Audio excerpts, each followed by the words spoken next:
So with points of performance for a squat, we just want to keep our feet about shoulder width apart. Now that will range depending on the person.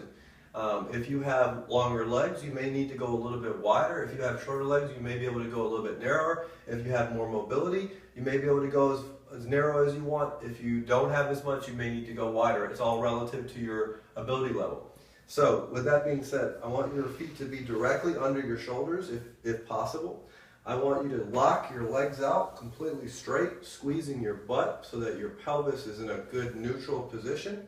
I want you to stack your rib cage on top of your pelvis.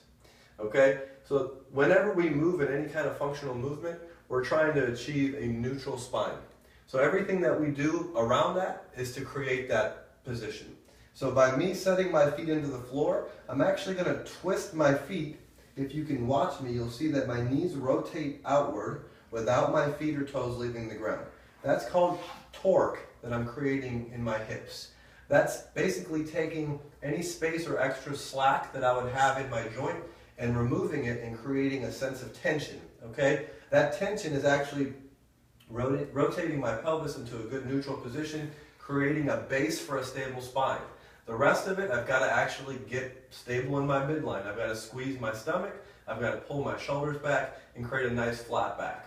I want to put my hands out in front of me as a counterbalance, and I'm just going to shift or hinge my weight back with my legs still remaining straight, my back still remaining straight, and then I'm going to start to slowly bend my knees out. I want to create vertical shins with my knees. I want to keep my hands and gaze forward. As you can see that my neck stays neutral all the way through the movement. My knees are rotating outward, and I'm going to stand straight up, initiating with my hips.